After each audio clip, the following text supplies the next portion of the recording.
بخواین خودتون رو تعریف کنین و حالا توی سوال کوتاه بپرسم نرگس کیه، چه جوابی بدین؟ با این سوال خیلی درگیرم. نرگس یه آدم عادی، معمولی، با یه عالمه تجربه‌های عجیب غریب. من عاشق هنرم از هر نوعی. میتونه ساز زدن باشه، مجسمه سازی باشه، طراحی باشه، حتی یه آتیش روشن کردن. بهترین رفیقتون توی زندگی کی؟ هر چیزی که فکر میکنین که رفیق زندگیتونه، یعنی باید حتما داشته باشین، باهاش صحبت بکنین. خودم بهترین رفیق خودمم، اول از همه. آبان 1400 یه مهمون ناخونده‌ای بود اومد و فهمیدم که باید یه درس خیلی بزرگی بگیرم. تا اینکه بخواد جا بیفته توی ذهنم، فکر میکنم یه صبح تا بعد از ظهر طول کشید. من بعد از این داستان رفتم به درون خودم، یه سفری کردم به درونم که بیشتر خودم رو بشناسم. به این نتیجه رسیدم که من خیلی حس‌های سرکوب شده داشتم، حسایی که واقعا زندگیشون نکردم، تلمبار شدن و به اصطلاحی فکر می‌کردم این قوی بودن منه، ولی زندگی کردن اون حسا در همون لحظه خیلی مهمه به نظرم. و ریشه همه اینا رو میتونم توی همین داستان خودم ببینم که باعث ایجاد تومور شد. آبان 1400 متوجه شدم که یه توده دارم توی سینم که اولش اصلا فکر نمی‌کردم جدی باشه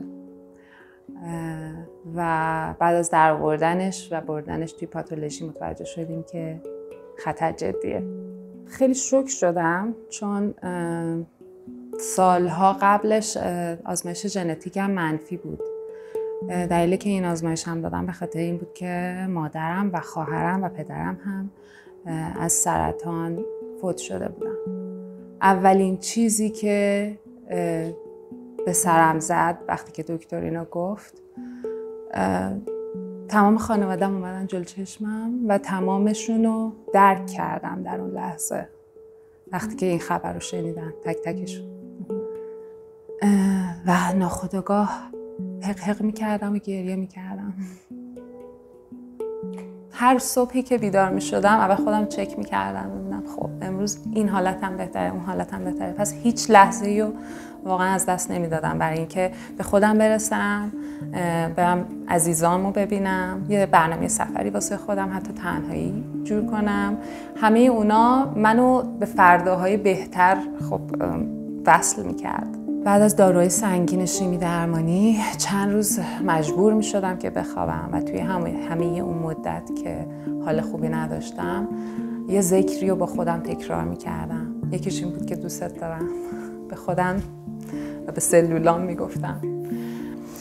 بعضی وقتها شناخت دشمن آتش درونتان رو شعله‌ور می کند. بعضی از بزرگترین انگیزه ها، تصمیم ها و پایداری های سرسختانه من مربوط به زمانهایی بودند که دشمنی برای مبارزه کردن داشتم. و من واقعا این جمله رو به معنای واقعی درک کردم. برای من دشمنم اینجا یه مهمون ناخونده بود که باید بهش غلبه میکردم. بهبودی اون موفقیتم بود.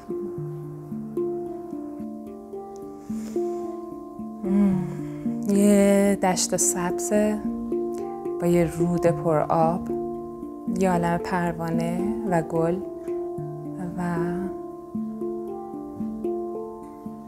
مادرم، پدرم، خواهرم و پسر خواهرم همه دورمن و با هم خوشیم.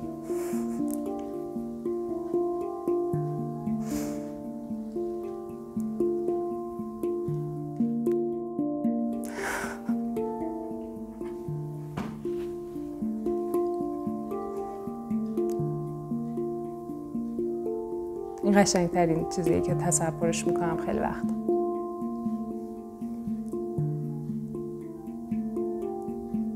هیچ.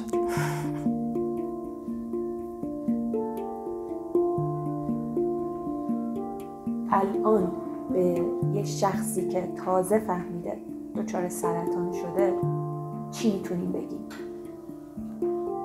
میگم صبور باش، روزای خیلی خوبی در راهه و کلی تجربه و درس زندگی که میتونه بسازتت.